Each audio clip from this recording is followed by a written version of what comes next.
नमस्कार दर्शक मित्रों, मैं हूं रूपेश। क्रांति युद्ध चैनल में आपका एक बार फिर से स्वागत है। आज हम संत आसाराम जी बापू से जुड़ी खास अपडेट के साथ उपस्थित हुए हैं। संत आसाराम जी बापू आज यानी 27 अगस्त को अपने उत्तम उपचार हेतु यानी आयुर्वेदिक ट्रीटमेंट हेतु माधवबाग हॉस्पिटल में भर्ती हो गए हैं। आज यानी 27 अगस्त की दोपहर को संत आसाराम जी बापू पुलिस प्रशासन की टीम के साथ जोधपुर एयरपोर्ट आते हैं। वहाँ से नॉर्मल फ्लाइट लेकर पुलिस प्रशासन की टीम के साथ मुंबई एयरपोर्ट उतरते हैं। वहाँ से एम्बुलेंस के माध्यम से उन्हें माधवबाग हॉस्पिटल लेके जाया जाता है, फिर भर्ती वहाँ पर हो जाते हैं। 13 अगस्त को कोर्ट के माध्यम से वो 7 दिन की पैरोल संत आसाराम जी बापू के उत्तम उपचार हेतु यानी आयुर्वेदिक ट्रीटमेंट हेतु दी गई है। यानी वो समय 28 तारीख से काउंट होना चालू हो जाएगा।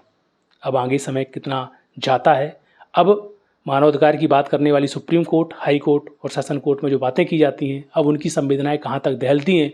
वैसे संत आसाराम जी बापू का स्वास्थ्य जब अंतिम चरण तक आ जाता है, यानी बार बार उन्हें अटैक आता है, किडनी डैमेज हो जाती है, लीवर डैमेज होने लगता है, बॉडी फूलने लगती है, इन तमाम हालातों के लास्ट चरण तक ये लोग यही घुमाते फिराते रहे कि आप जोधपुर में सब कुछ करवा लीजिए, आपको आयुर्वेदिक ट्रीटमेंट चाहिए तो वहीं ले लीजिए, आप जेल से आना जाना कर लीजिए। जब कोई ऑप्शन ही नहीं बचा, क्योंकि एलोपैथिक में आप बार बार उनको जब एम्स में लेके आया जा रहा था तो बोल रहे थे एलोपैथिक में कि या तो ऑपरेशन करवा लीजिए।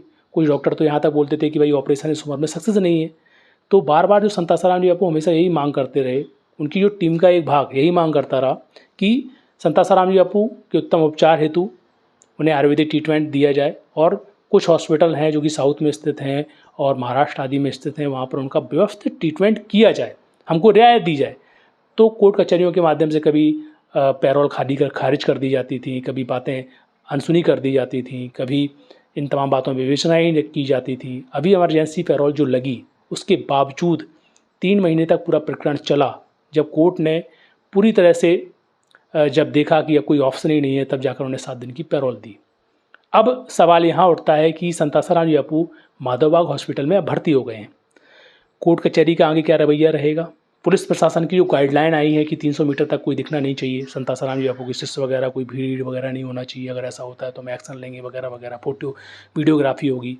यहाँ पर मीडिया भी पूरी तरह से अपना दिल दिमाग लगा रही है, जो उसका खुफिया जो पैड दिमाग है उसका।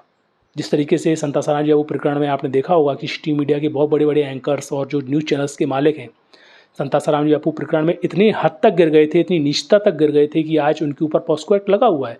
वो गुड़गांव में सेशन कोर्ट में, हाई कोर्ट में राउंड काट रहे हैं, यानी पॉस्को एक्ट उनके ऊपर भी लगा हुआ है, लेकिन उनको बेल दे दी जाती है। वही पॉस्को एक्ट की दुहाई देकर संत आसाराम जी बापू 12 साल से अंदर रखा गया है। अब वो स्ट्रीम मीडिया और स्ट्रीम मीडिया के एंकर्स अब क्या माहौल देश में बनाएंगे कि संत आसाराम जी बापू को उपचार के नाम पर उन्हें क्यों छूट दी जा रही है वगैरह वगैरह, ऐसा क्यों किया जा रहा है, वैसा क्यों किया जा रहा है। 12 साल से मानवाधिकार की बात करने वाले ये लोग, मानवाधिकार की बहुत बड़ी बड़ी टीमें, मानवाधिकार की दुहाई देने वाले जज, क्या उनकी संवेदनाएं बिल्कुल नहीं दहली? आज संत आसाराम जी बापू का जब शरीर बुरी तरह डैमेज हो जाता है, अंतिम चरण तक आ जाता है, उसके बाद उनकी बात सुनी जाती है, वही 7 दिन की उन्हें रियायत दी जाती है। अब कोर्ट कचहरियों के माध्यम से जो प्रक्रियाएँ खेली जाएंगी या होंगी, तो क्या वास्तव में अब उनके उपचार हेतु वहाँ पर ट्रीटमेंट करने की और व्यवस्थाएँ मुहैया कराई जाएंगी? अब यहाँ पर सवाल है। मीडिया के माध्यम से भी समाज को गुमराह करने वाली प्रक्रियाएं भी अब देखी जा सकती हैं। काफ़ी ऐसे तथ्य हैं जो इंटरनल काम कर रहे हैं, एक्सटर्नल काम कर रहे हैं, विदाउट एक्सटर्नल जो इंटरनेशनल काम कर रहे हैं। अब उनकी क्या नीतियाँ होंगी वो भी प्रकरण देखे जाएंगे, क्योंकि बहुत दिनों के बाद यानी 12 साल में पहली बार संत आसाराम जी बापू जोधपुर से उपचार हेतु उनको 7 दिन की पैरोल दी गई है। जबकि ऐसे ऐसे प्रकरण आए कि उनके घर के निजी संबंधियों का जब शरीर छूट गया, उसके अंतिम संस्कार के लिए तक उनको छूट नहीं दी गई।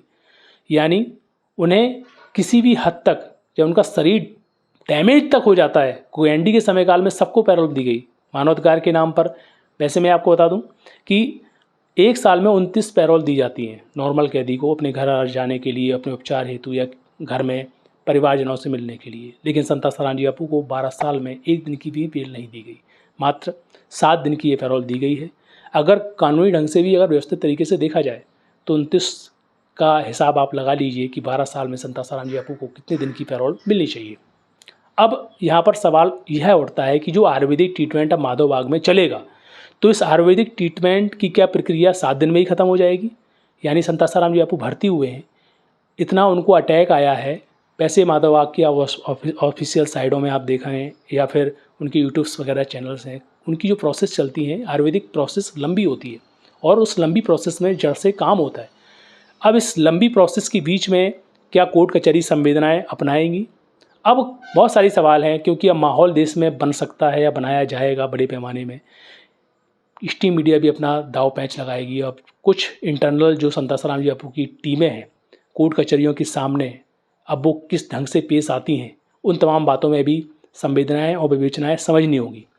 वैसे अभी जिस तरीके से रामचंद्र जो 13 अगस्त को कोर्ट के सामने खड़े होकर जो बातें उन्होंने जज के सामने रखी और उनके माध्यम से जो वकील्स वगैरह लगाए गए, उनकी टीम्स के माध्यम से जो हमेशा लगे रहे, इमरजेंसी पैरोल पर जो सुनवाई हुई उस पर जो सकारात्मक रवैया दिखाया गया, तो क्या कोर्ट कचहरियों के सामने जो संत आसाराम जी बापू की टीमें हैं अब वो व्यवस्थित तरीके से काम करेंगी, या जो संत आसाराम जी बापू की शरीर की जो स्थिति है उसमें जो संज्ञान माधवबाग के डॉक्टर ले रहे हैं, क्या उन डॉक्टरों के हिसाब से समय और दिया जाएगा? अगले एपिसोड में मैंने आपको बताया था कि आयुर्वेदिक उपचार के नाम पर भी संत आसाराम जी बापू की दवाओं का जब चेकअप हुआ आयुर्वेदिक दवाओं का, तो उसमें बहुत सारे हैवी मेटल्स निकले, बॉडी में कुछ ऐसे हैवी मेटल्स निकले। वैसे क्या होता है कि आयुर्वेदिक में जो हैवी मेटल्स बनाए गए हैं उनमें जब शोधन होता है तो उनका शोधन इतना परफेक्ट होना चाहिए कि वो खून में नहीं मिले। उनके तत्व जैसे लोहा है, मरकरी है, भस्म है, तो ये खून में नहीं आए, लेकिन इतना विशुद्ध करके या फिर कच्चा आधा अधूरा अपना देकर आयुर्वेदिक में को चलाकर आयुर्वेदिक के नाम पर जो संत आसाराम जी बापू के साथ खेल खेले गए, छुटक फुटकरी दवाओं के साथ, आयुर्वेदिक दवाओं के साथ के नाम पर, तो संत आसाराम जी बापू की बॉडी में ये बहुत सारे तत्व एक्स्ट्रा पाए जा रहे हैं, लेड, मरकरी, हैवी मेटल्स वगैरह, ये सब क्या है। ऑफिशियल आयुर्वेदिक ट्रीटमेंट संत आसाराम जी बापू को मिले, अच्छे हॉस्पिटल में हों, जिससे कि अच्छे हॉस्पिटल जो आयुर्वेदिक हैं वहाँ पर अच्छे डॉक्टरों की देखरेख में पूरा व्यवहार हो और इसका पूरा ट्रीटमेंट लॉन्ग टाइम तक जो चलता है उसकी प्रोसेस पूरी व्यवस्थित हो। इसके लिए संत आसाराम जी बापू ने मांग की और अभी 7 दिन की पैरोल दी गई है। अब आगे देखते हैं कि अब आगे क्या प्रक्रियाएँ अपनाई जाती हैं। चुनौतियाँ बहुत हैं, क्योंकि चुनौतियों के सामने संत आसाराम जी बापू के शिष्य और तमाम हिंदुत्ववादी संगठन खड़े रहे हैं। संत आसाराम जी बापू के दृश्य को हमेशा उन्होंने देखा है किस तरीके से मीडिया ने अपना काला चेहरा दिखाया, राजनीतिक पार्टियों ने अपना काला चेहरा दिखाया, किस तरीके से कोर्ट कचहरी तमाम दस्तावेजों को नज़रअंदाज करते रहे, इंटरनेशनल, नेशनल और नीचे तक की साजिशें कैसे संत आसाराम जी बापू के इर्द गिर्द काम करती रहीं और करती हैं। इन तमाम बातों के बीच में अब बहुत सारे सवाल खड़े होते हैं। क्या जो 7 दिन की मोहलियत दी गई है, अब वो क्या मोहलियत कोर्टों के माध्यम से संवेदनाओं के रूप में रखी जाएगी? अब मीडिया अपना जो काला चेहरा दिखाएगी उसका अंदाज किस ढंग से होगा?